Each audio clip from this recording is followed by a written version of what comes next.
Ya Rasulullah, di depan ada malaikat Israel mau masuk. Kata Rasulullah, boleh masuk, silahkan. Kemudian malaikat Israel mengucapkan salam, dan setelah mengucapkan salam, malaikat Israel menawarkan, ya Rasulullah, aku disuruh oleh Allah untuk mencabut nyawamu atau membiarkan engkau. Dalam riwayat, aku disuruh oleh Allah untuk memberikan pilihan kepadamu, al-baqa' fid dunya, tetap di dunia, atau ar-rafiqal a'la, atau dengan Allah. Nabi Muhammad menjawab, ar-rafiqal a'la, dengan Allah. Kemudian setelah itu Nabi Muhammad berdoa agar umatnya selamat. Setelah ada jaminan umatnya selamat, malaikat Israel, sudahlah, cabut nyawaku kalau memang sudah waktuku. Mulailah Nabi Muhammad dicabut nyawa beliau oleh malaikat Israel.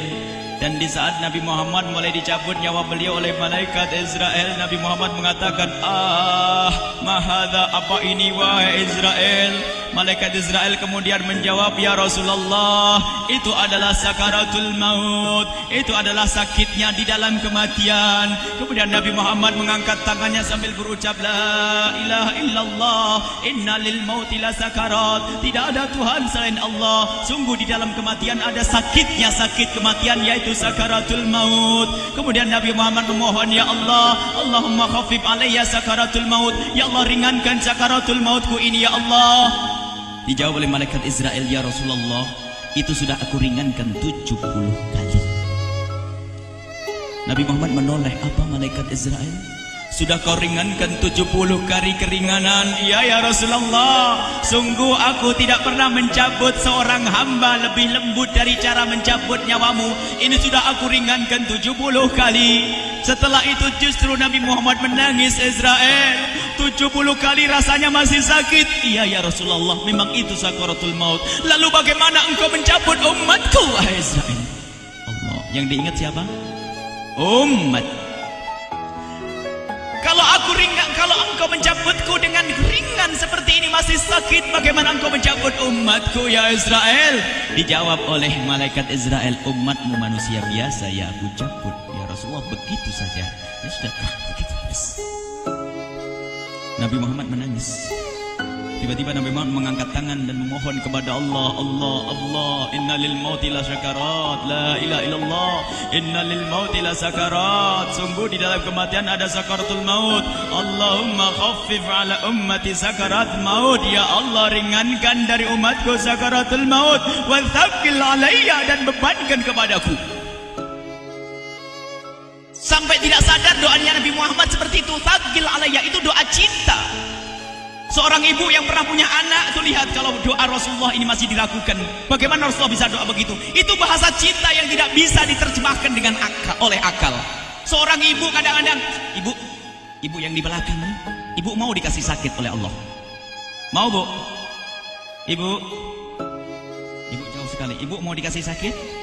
Jawabnya tidak mau. Tapi suatu ketika seorang ibu melihat anaknya sakit, ngomong, sudahlah nak, jangan kamu yang sakit, biar ibu yang sakit. Ada atau tidak? Kenapa ngomong begitu? Itu bahasa cinta itu. Tidak rela kalau anak ini sakit, biar aku saja yang sakit. Itu yang dirasakan Rasulullah. Sakaratul maut begitu sakitnya, membayangkan betapa sakitnya umat Nabi Muhammad di saat dicabut nyawa beliau.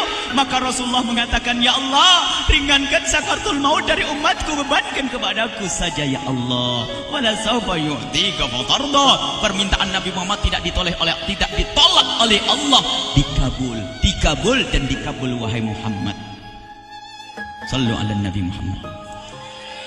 Dan benar, sakaratul maut kita ditahan oleh Rasulullah, ditanggung oleh Rasulullah, sehingga digambarkan oleh Imam Bukhari di saat Nabi Muhammad dicabut nyawa beliau, Siti Aisyah yang ada di situ. Rasulullah berada di pangkuan Siti Aisyah, yang saat itu Siti Aisyah melihat keringat dingin keluar dari kening Rasulullah. Siti Aisyah tidak pernah melihat keringat keluar seperti itu. Bahkan di saat dipegang kepala Rasulullah, panasnya melebihi dari panasnya orang biasa. Setiap kali ada kain dicelupkan di air, ditempelkan di kening Rasulullah langsung mengering. Saat itu Nabi Muhammad mengucapkan kalimat la ilaha illallah innal lil mauti lasakarat. Kemudian Nabi Muhammad berpesan dengan banyak pesan, dan di antara pesan Rasulullah adalah akri minni ala ummati salam, akri minni salam ala ummati wa ala man ittaba'ani wa ala man tabi'ani min ila yaumil qiyamati. Aku titip salam kepada umatku dan orang yang mengikutiku sampai hari kiamat. Sadari salam Rasulullah. Sebelum meninggal masih ingat titip salam. Salam kepada siapa? Bukan salam kepada siapa-siapa, tapi salam kepada kita. Maka mari kita mengucapkan salam kepada Rasulullah, karena Rasulullah sudah salam duluan kepada kita. Mari kita sejenak bersalam kepada Rasulullah dan hadirkan Rasulullah ada di mata kita dan di hati kita. Mari kita bersama-sama mengucapkan salam. Assalamualaikum ya Rasulullah. Assalamualaikum ya Rasulullah. Assalamualaikum ya Habiballah. Assalamualaikum ya Nabi Allah. Rasulullah mengucapkan salam untuk kita. Dan di saat itu Rasulullah keringat dingin keluar, maka oleh Siti Aisyah diusap.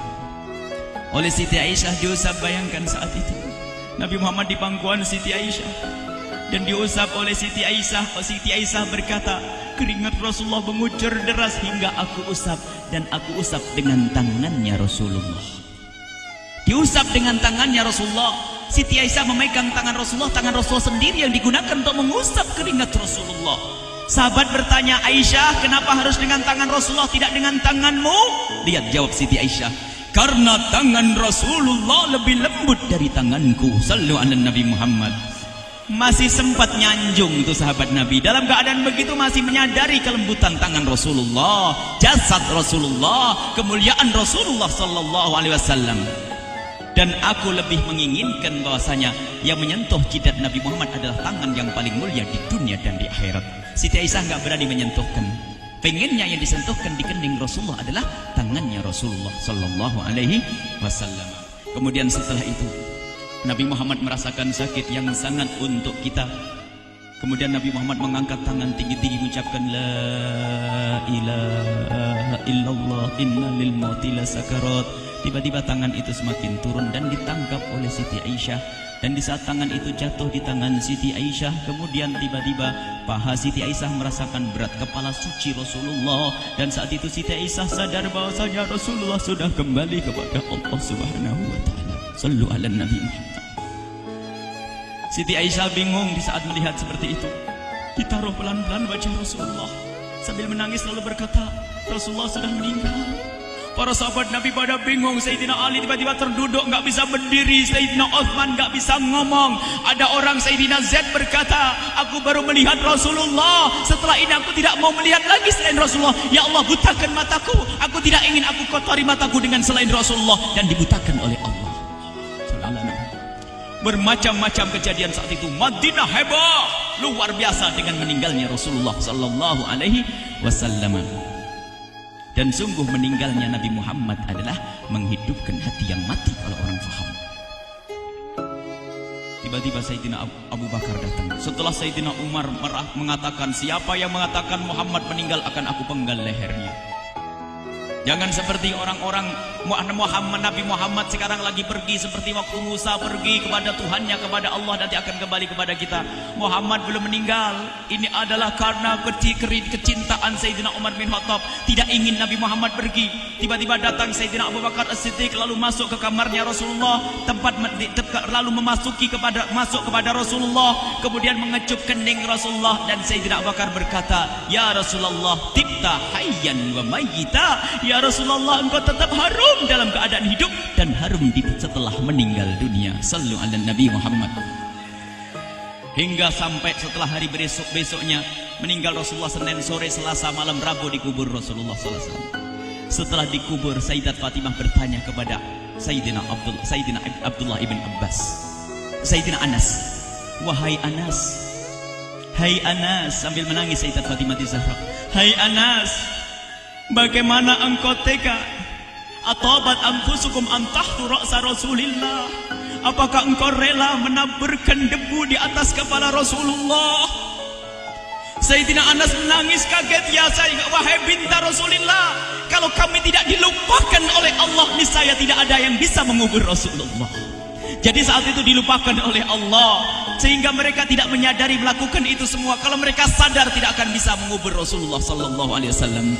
Ini yang diungkapkan oleh Sayyidina Anas, kalau seandainya kami tidak dilupakan oleh Allah, niscaya kami tidak akan mampu mengubur Rasulullah sallallahu alaihi wasallam. Kami yang hadir di sini, ya Allah, ingin senantiasa hadir di hati kami kekasih-Mu Nabi Muhammad. Maka kami mohon, ya Allah, jadikan kekasih-Mu Nabi Muhammad yang akan, ya Allah, yang akan mendampingi kami kelak saat Kau cabut nyawa kami, seperti yang Kau wahyukan kepada kekasih-Mu Nabi Muhammad. Wa absyiru bil jannati, semua hamba yang beriman akan menyaksikan surga, ya di saat dicabut nyawa mereka. Dan surga, di tempat surga itu yang paling mulia adalah Nabi Muhammad. Maka kami mohon, ya Allah, saat Kau cabut nyawa kami, ya Allah, hadirkan Nabi Muhammad di hati kami, ya Allah. Dan kami mohon, ya Allah, saat di alam barzah nanti, ya Allah, saat yang sangat mengerikan itu, ya Allah, kami mohon hadirkan kekasih-Mu Nabi Muhammad, sehingga kami tidak takut dan gentar lagi dengan malaikat mungkar nakir. Dan ya Allah, kami mohon di saat di padang mahsyar nanti, ya Allah, hadirkan kekasih-Mu Nabi Muhammad. Jadikanlah kekasih-Mu Nabi Muhammad yang akan menemani kami dan akan membonceng kami, membawa kami ke telaga Kausar. Lalu kami diberi air minum dari air telaga Kausar hingga kami tidak akan haus selama-lamanya. Ya Allah, jadikan kekasih-Mu Nabi Muhammad yang akan menemani kami di saat kami menyeberang Siratal Mustaqim hingga kami tidak akan terjerumus ke neraka Jahanam. Dan jadikan kekasih-Mu Nabi Muhammad yang akan kami saksikan setiap saat di surga-Mu, ya Allah. Ya Allah, jadikan kekasih-Mu Nabi Muhammad yang senantiasa, ya Allah, kami lihat kelak di surga. Dan jadikan ucapan kami di akhir hayat kami kelak adalah, ya Allah, adalah kalimat agung dan mulia, La ilaha illallah Muhammadur Rasulullah. La ilaha illallah Muhammadur Rasulullah. La ilaha